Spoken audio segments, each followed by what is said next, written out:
کیا دعا تقدیر کو بدل سکتی ہے؟ اس سوال کے جواب میں حضرت مسعود واسطہ فرماتے ہیں کہ بالکل بدل سکتی ہے۔ تم تقدیر سے بے خبر ہوتے ہو اور پھر جو کچھ حاصل ہوتا ہے وہ تقدیر ہوتی ہے۔ اگر ایک آدمی پھانسی لگ رہا ہے اور دعا کی گئی تو پھانسی سے نجات ہو گئی، اب بتاؤ کہ ہوا کیا؟ دراصل یہ بات سمجھنا بڑا مشکل ہے، لیکن اسے سمجھ لینا چاہیے۔ دو قسم کے واقعات ہوتے ہیں، ایونٹ ہوتے ہیں۔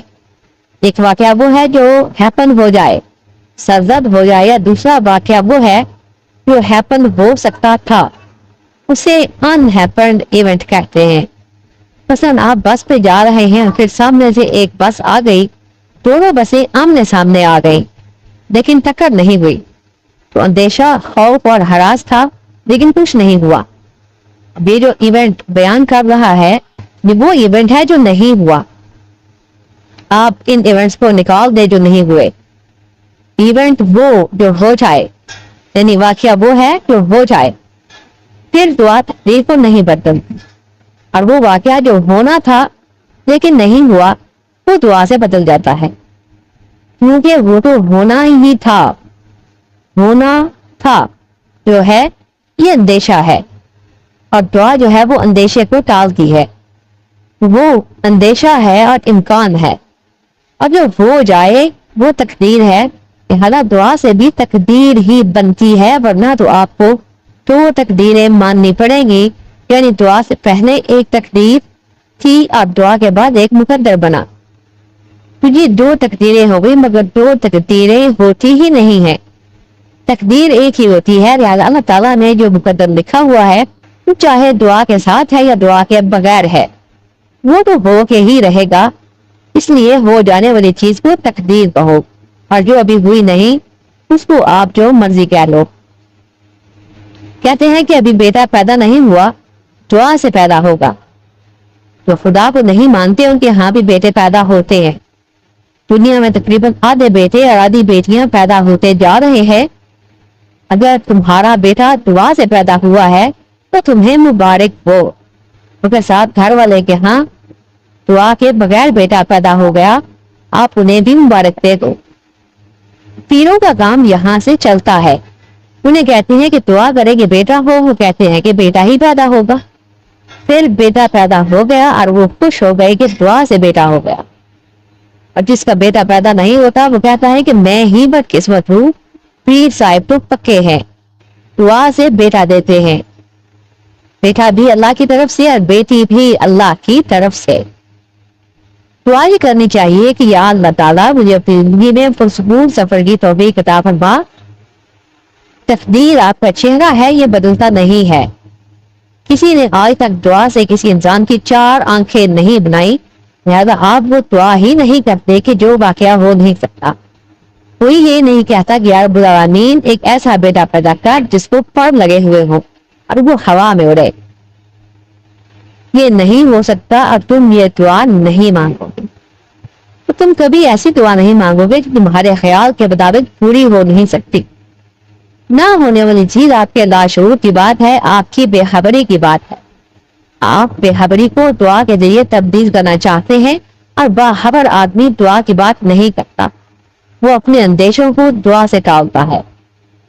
سب سے اچھی دعا یہ ہے کہ یا رب العالمین تو میرے لیے جو چیز عطا فرمانی ہے مجھے دعا کے ذریعے دیتا جا، اور جو مجھے نہیں دینا اس کے لیے دعا کی توفیق نہ دے۔ اللہ تعالیٰ آپ کے لیے آسانیاں پیدا کرتا جائے گا۔ دعا کرو کہ یا اللہ مجھے اپنے حال پر راضی رہنے کی توفیق دے۔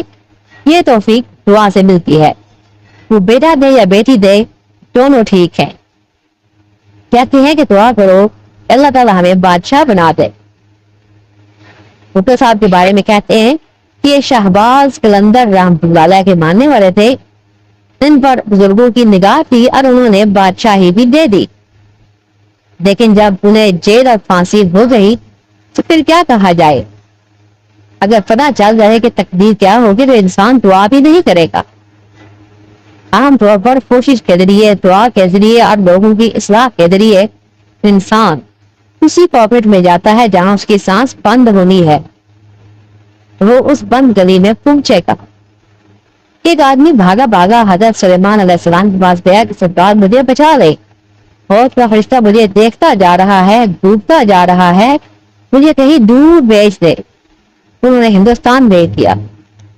دوسرے دن اسرائیل نے تو حضرت سلمان علیہ السلام نے پوچھا کہ تو فلاں شخص کو بڑا ڈرا رہا تھا۔ کہتا ہے کہ میں ڈرا نہیں رہا تھا بلکہ میں تعجب میں تھا کہ اس کی جان میں نے ہندوستان میں قبض کرنی ہے اور یہ مصر میں بیٹھا ہوا ہے، کہ یہ وہاں کیسے پہنچے گا؟ آپ نے مہربانی فرمائی کہ اسے وہاں پہنچا دیا۔ میں نے وہاں جا کے جان قبض کر لی۔ بعض اوقات شکار دعا کرتا کرتا شکاری کے پاس پہنچ جاتا ہے، تو ایک دعا شکاری کی ہے اور ایک دعا شکار کی ہے۔ کام بڑا لمبا ہے۔ باز نے فاختہ کو کھانا ہی کھانا ہے، کبوتر کو اس نے کھانا ہی ہے، تو کون دعا مانگے اور کون نہ مانگے؟ بس چپ ہی کر جاؤ۔ اللہ تعالیٰ نے جیسا فرمایا ہے اس طرح دعا مانگنے سے آپ کے اندر شانتی پیدا ہو جائے گی۔ دعا آپ کو عاطفت کی سختی سے بچائے گی۔ دعا کے ذریعے آپ کو گمراہیوں سے توبہ نصیب ہو جائے گی۔ یہ بہت اچھی دعا ہے کہ یا رب العالمین اچھی سنگت دے دے۔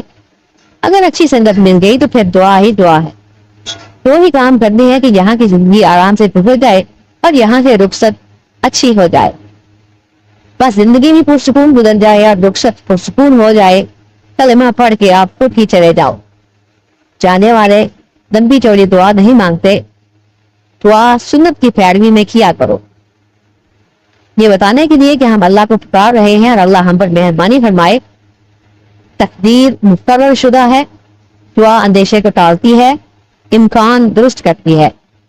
تمہارا ارادہ بدل سکتا ہے، امر الہی نہیں ٹل سکتا۔ دعا بہت کام کرتی ہے، بڑے بڑے کام کرتی ہے۔ دعا کا سب سے بڑا مقصد یہ ہے، یہ تمہیں اللہ کے قریب کر دیتی ہے۔ تم اس کے دروازے پر سائل بن کے چلے جاتے ہو، اب اس کا کام ہے کہ کیا دے اور کیا نہ دے۔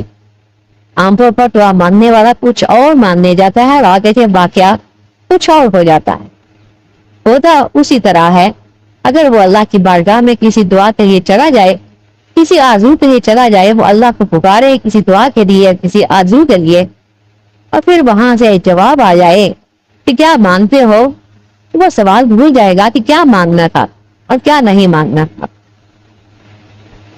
تو بولے شاید ہم ان کے پاس گئے حرف آرزو بن کے، حریم ناز میں پہنچے تو بے نیاز ہوئے۔ تو سوال کہاں اور جواب کہاں؟ سوال عام طور پر آپ کو سفر کراتا ہے اور منزل آ جائے تو سوال نہیں رہتا۔ عام طور پر لوگ خواہشات کے مسافر ہوتے ہیں، لیکن مسافر کو اگر منزل مل جائے تو خواہشات وہی کی وہی رہ جاتی ہے، سب دھڑے کا دھڑا رہ جاتا ہے، کچھ اور ہی واقعہ ہو جاتا ہے۔